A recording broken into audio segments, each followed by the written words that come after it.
제가 성경을 보면서 가장 많이 강조하고 설교 시간에 가장 많이 인용하는 사람이 다윗입니다.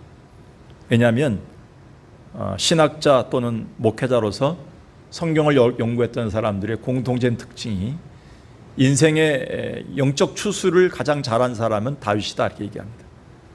처음부터 물이 좋고 땅이 좋아서 추수가 잘 된 것이 아니라 굉장히 힘든 과정과 위기를 겪었어도 마지막에 마무리를 잘했기 때문에 그렇게 얘기합니다.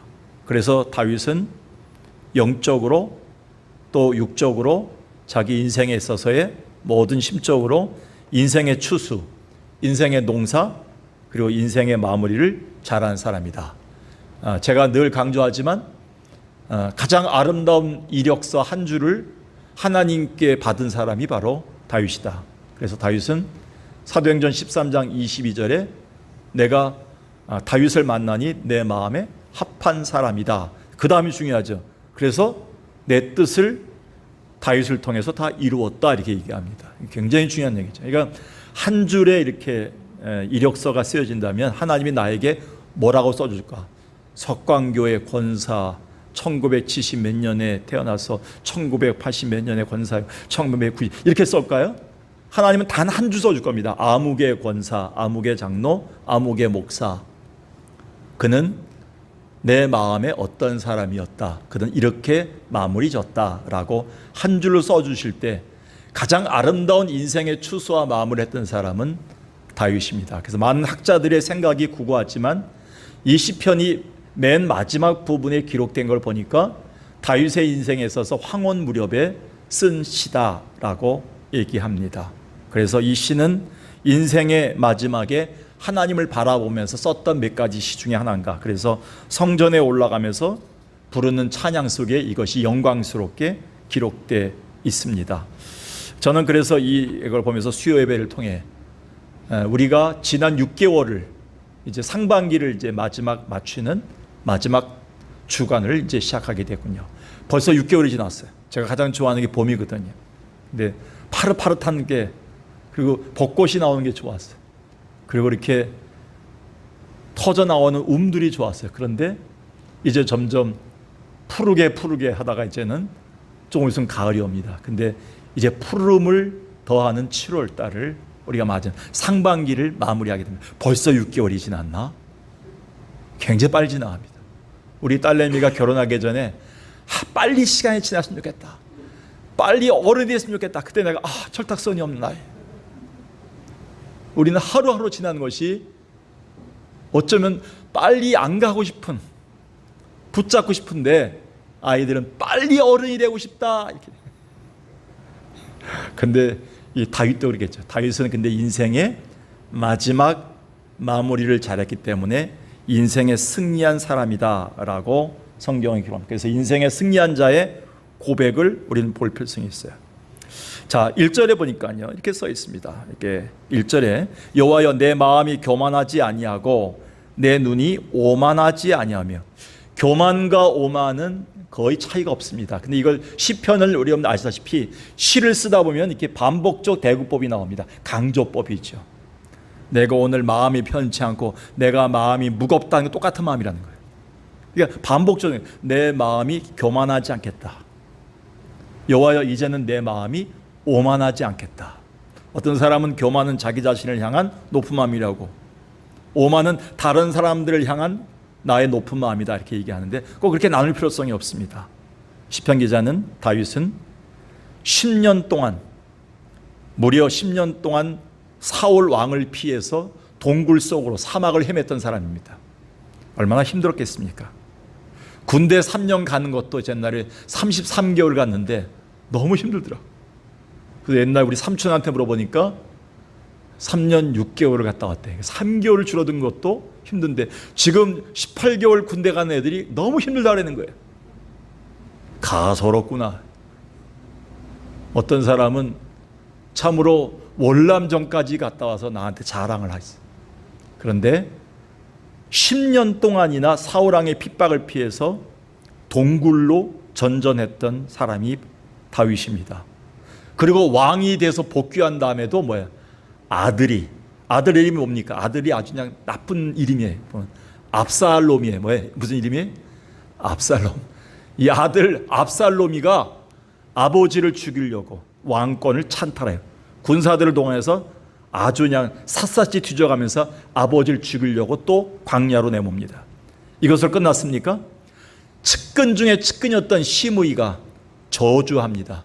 주변 사람들과 함께 편을 이루어서 배역합니다.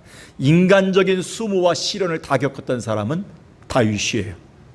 생각해 보십시오. 10년 동안 사울왕에 쫓겼어요. 생명이 위협했어요. 이제 겨우 숨돌인가 했더니 아들에게 쫓김당하면서 아들이 항상 죽이려고 군사들을 동원하고 다니는 거예요. 기가 막히죠. 거기다 뭡니까? 측근 중에 측근이 배신했어요. 자기한테 침을 뱉으면서 저주하고 있는 거예요. 사람들을 폐를 만들어서 사람이 가장 힘든 게 뭔지 배신입니다. 배신. 제가 여기서 목회하면서 가장 좋은 것, 목회하면서 가장 성도들이 강조하는 게 뭐예요? 의리를 지키자. 목회도 신의를 지키자 이렇게 말씀드립니다. 신의를 지킨 분들 보면요 정말 오래 가는 것 같아요. 이분들은. 전 그래서 이 다윗 옆에는요 시므이가 결국 저주하면서 21개 만신창이가 될 수 있었어요. 그런데 놀라운 거는요 다윗은 마지막에 쓴 시편을 보니까 나는 지나온 세월을 하나님이 아신다. 나는 괴물 중에 괴물이 되었다. 으르렁 하면서 만난 사람마다 때리고 죽이고 내가 상처가 많아서 그래 이렇게 얘기하지 않았어요. 어떤 사람들은 남을 때리고 죽이고 힘들게 하면서 내가 받은 상처가 많아서 이렇다는 얘기를 합니다. 정당화될 수가 없습니다. 다윗은 만신창이가 되고 그는 괴물이 된 것이 아니라 하나님 앞에 겸손한 자가 되어서 서 있습니다. 이게 마지막에 인생 승리였어요. 그가 지금까지 겪었던 모든 어려움들이 그를 누르고 눌러서 괴물을 만든 것이 아니라 하나님의 엑기스, 주님 닮은 겸손한 자로 만들었다는 것이지요. 그래서 내 마음이 교만하지 아니하고 내 눈이 오만하지 아니했다. 자칫하면 또 높아질 뻔했죠. 어떤 때입니까? 왕권을 휘두르다가 자기의 신복인 우리아의 아내가 너무 이뻐서 우리아의 아내와 동침을 하고 우리아를 죽였죠. 있을 수 없는 죄악이죠. 그리고 하나님 앞에 교만해서 한때 우쭐해갖고 인구조사를 감행하는 거예요. 왜 인구조사를 감행하면 안 됩니까? 이 모든 전쟁의 승리와 이 나라가 커진 건 다 누구의 은혜예요? 하나님의 은혜, 하나님의 능력이니까 세면 안 돼요. 근데 자기가 잘해서 된 것처럼 인구를 세는 거예요. 군사 숫자를 세우는 거예요. 자기의 실력, 자기의 능력과 업적을 세는 거예요. 수많은 사람을 동원해서 몇 년 동안 동원해서 숫자 세다가 하나님 앞에서의 교만죄로 전염병을 갖게 되죠. 여러분, 이 다윗도요 사람이었기 때문에요 순간적으로 우쭐하고요 교만하고요 하나님보다 앞서갔던 사람이에요. 그런데 결국은 마지막에 가서 어떻게 옵니까? 결국은 모든 힘의 원천이 하나님을 깨닫고 그 앞에 10장에 보면 시편 121편 1절이 뭡니까? 내가 산을 향하여 눈을 들리라. 나의 도움이 어디서 올까? 어디서 왔습니까? 천지를 지으신 여호와 하나님에게서로다. 이런 고백하면서 이 시편 131편에 나오는 거예요. 이제서야 하나님 앞에 겸손한 종이 된 거예요. 내가 잘 되고 안 되고 이 나라가 잘 되고 안 되고 우리 가족이 잘 되고 안 되고는 내게 질병이 있고 없고는 하나님의 능력 안에 있지 내가 잘나서 된 것이 아니다 라는 것을 깨닫고 내 마음이 교만하지 않고 오만하지 않겠습니다. 인생의 마지막에 주를 닮은 겸손함이 나옵니다. 왜 주님 닮은 거겠습니까? 다윗의 예표로 나왔던 예수 그리스도는 어떻습니까? 수고하고 무거운 짐진 자들아 다 내게로 오라. 내가 너희를 쉬게 하리라 하면서 뭐라 합니까? 나는 겸손하고 뭐예요? 온유하다 이랬어요. 내 멍에를 메라 이렇게 얘기했어요.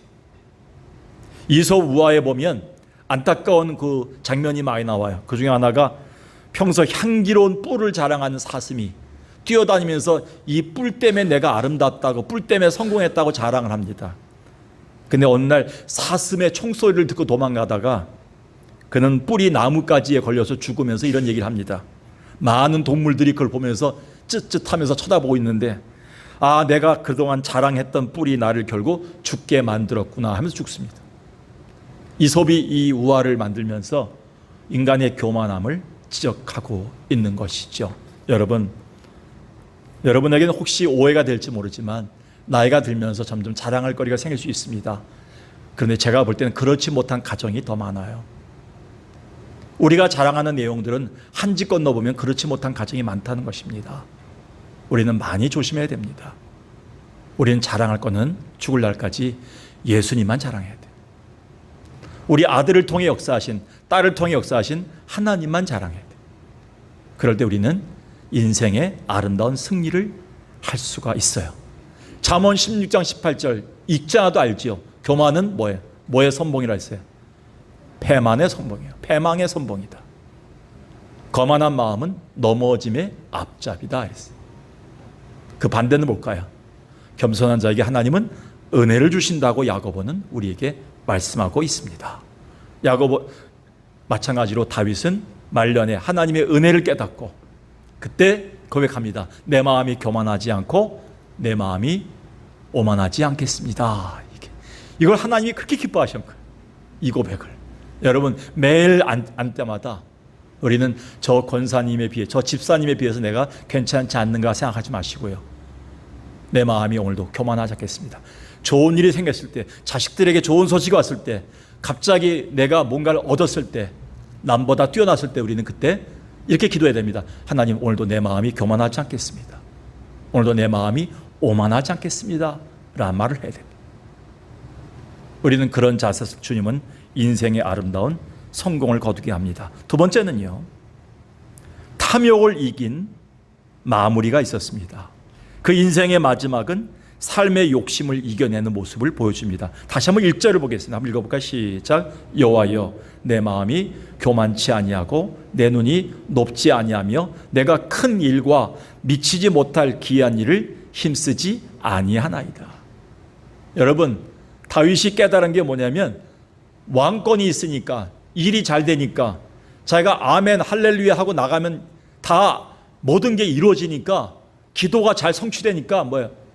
우쭐했어요. 그래서 뭐예요? 아까 얘기했죠. 인구조사를 감행했어요. 하나님이 가장 마음이 아팠던 게 인구조사예요.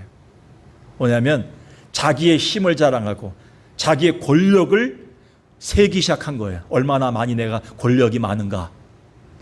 하나님이 가장 싫어하셨어요. 하나님 진노하셨잖아요. 역병을 내리셨잖아요. 하나님께서. 여러분, 그리고 다윗은 자기의 왕권을 사용해서 뭐예요? 사람의 생명을 우습게 생각했어요. 죽였어요. 그리고 사람을 아무나 취했어요. 왕이기 때문에. 이게 얼마나 큰 죄악입니까? 그는 마지막에 깨닫습니다. 내가 큰 일과 미치지 못할 일을, 기이한 일, 너무 놀라운 거 힘쓰지 않겠습니다. 근데 우리가 나이가 들면서 보면요, 자꾸 과장법이 생겨요. 그리고 자꾸 남들이 주목할 만한 자꾸 일을 하게 돼요.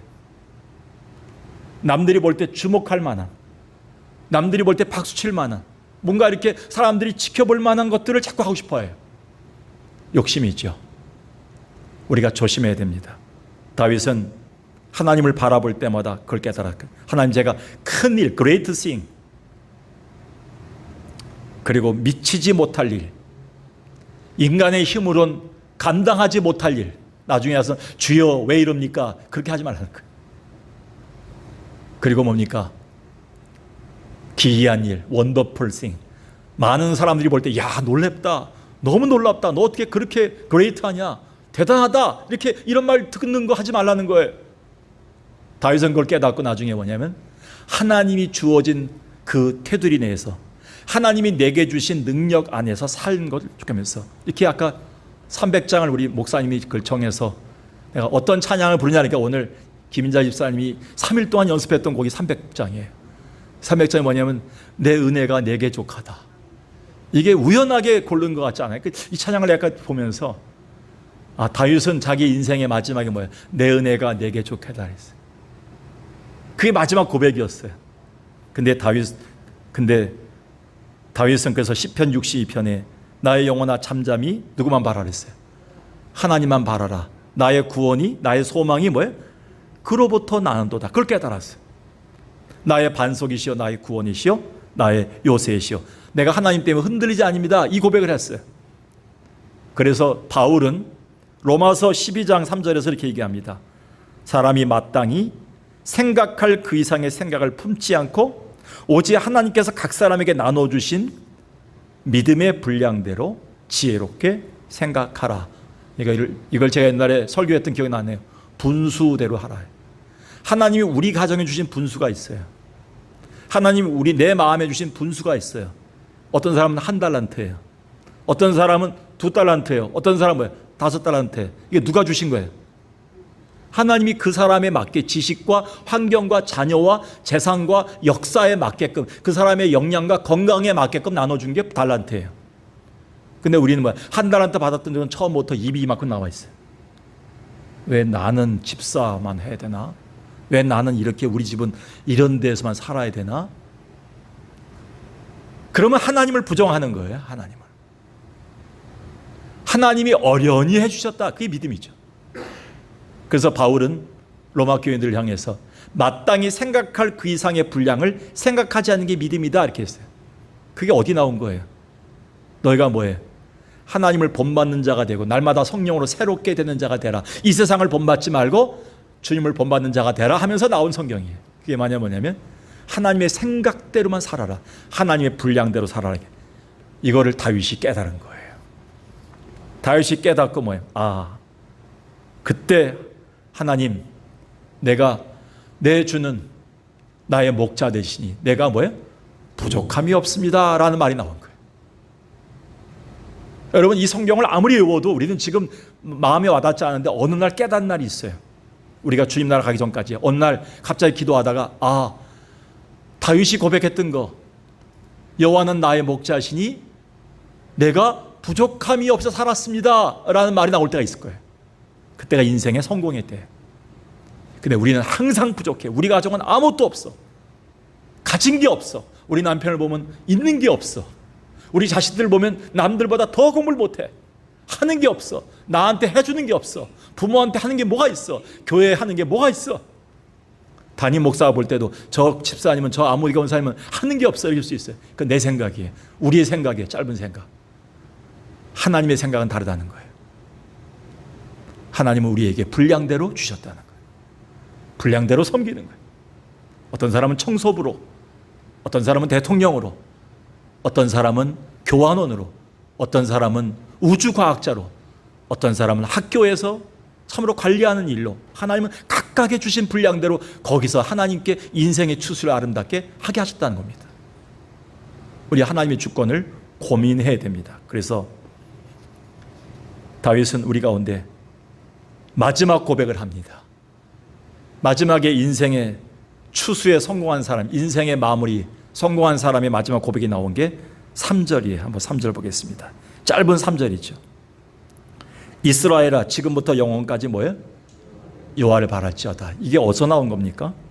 1절의 고백이 마친 다음에 2절에 이걸 깨달은 다음에 나온 거예요. 결국 다윗이 지금 누구의 품에 와 있냐면 젖된 어린아이 같이 어머니의 품에 있어요. 나이가 점점 들어서 백발 할아버지인데 다윗은 뭐냐면 점점 어린아이가 돼서 엄마 품에 앉아 있는 거예요. 주 안에 있는 나에게 딴 것이 있으리라 이 찬송 부르고 있는 거예요. 할아버지가. 이게 놀라운 인생의 승리입니다. 나이가 들게 되면요 우리는요 점점 더 뭐냐면 여러 가지의 생각 속에서 우리가 이 찬양이 잘 안 나와요. 의지할 때가 많아요. 최근에도 이제 제가 그쪽에 관심이 많은 사람들이 많아서 코로나 이후에 탑골공원을 가봤습니다. 얼마 전에 탑골공원을 지나가다 보니까 다시 또 갈 곳이 없는 분들이 많이 와 있고 중국에서 들어온 아줌마들이 바카스를 들고 다니면서 할아버지들 유혹하는 분들을 또 봤어요. 주변에 있는 목사님들과 교회들이 이거를 위해서 기도하면서 저분의 노년이 외롭지 않도록 교회로 인도해야 되겠다는 것 때문에 많이 기도합니다. 우리의 모습일 수 있습니다. 의지할 데가 없는 겁니다. 그런데 다윗은 나이가 들면서 점점 뭐예요? 어머니의 품에 안긴 것 같이 하나님의 품에 안겨있는 모습입니다. 이 부분을 제가 언젠가 설교했듯이 두 가지 해석이 있습니다. 젖된 어린아이와 같이 마음의 평안을 얻는 것. 다윗의 인생의 마지막 모습은 젖된 어린아이 같이 어머니 품에서 평안한 모습이거든요. 이 모습을 우리는 삼아야 되는데요. 우리의 마지막 모습이 평안해야 됩니다. 저 권사님은 자꾸 매주마다 볼 때마다 보니까 늘 얼굴이 평안해야 되는데 뭔가 자꾸 불안해 보이고 자꾸 쫓겨다니는 것 같고 뭔가 흥분되어 있고 날마다 씩씩거리시는 것 같고 이러면 안 된다는 거예요. 교회에서 성도들이 여러분을 볼 때마다 점점 더 안정된 모습을 볼 수 있어야죠. 젖된 어린애 같이. 두 가지 해석이 있죠. 첫 번째 해석은 뭡니까? 라이트 같은 사람들이 해석했죠. 뭐냐면 어린아이가 막 젖을 먹고 싶어서 엄마 품에서 막 젖을 찾다가 막 젖을 먹습니다. 먹다가 그냥 배가 부르면 새근새근 잠든 모습. 그 젖된 어린아 같다. 근데 그것이 너무 불충하다 그래서 칼빈이라든지 많은 개혁주의 신학자들은 이 시편을 어떻게 해석했냐면 만 3살이 되면 젖을 떼는데 어린아이들이 그 전까지는 날마다 운대요. 엄마한테 젖 먹고 싶어서 뭐 젖 달라고 칭얼거리고 날마다 엄마를 힘들게 한다는 자다가도. 그런데 3살쯤 지나면 젖을 뗀 아이들은 날마다 엄마 품에서 잠을 새근새근 자고 있대요. 다윗은 그런 모습이었다는 거예요. 이제는 뭐 없다고 날마다 하나님께 칭얼대고 날마다 없다고 갱갱대고 낑낑대고 갱갱대고 칭얼대고 이런 모습이 아니라 뭐가 없어요, 뭐가 힘들어요, 뭐가 난 불만이에요, 섭섭해요, 날마다 징징대는 모습이 아니라 날마다 평안한 모습을 갖고 있다. 이 평온한 상태를 가지고 다윗은 마지막에 인생 추수를 했다는 것입니다. 여러분 얼마나 아름답습니까? 그러면서 이것을 혼자 끝나지 않고 지금 3절 같은 것처럼 뭐야? 다음 세대를 향해서 자기 자손들을 향해서 이스라엘아 백성들을 부릅니다. 이제서야 백성을 나처럼 너희들도 누굴 바라라? 하나님만 바라고 살면 된다. 그러면 인생에 승리할 수 있다. 이렇게 얘기하는 거예요. 사랑하는 여러분, 오늘 짧은 성경이었지만 이 말씀을 기억해야 됩니다. 우리의 산 날보다도 우리가 앞으로 살 날이 더 적은 사람입니다.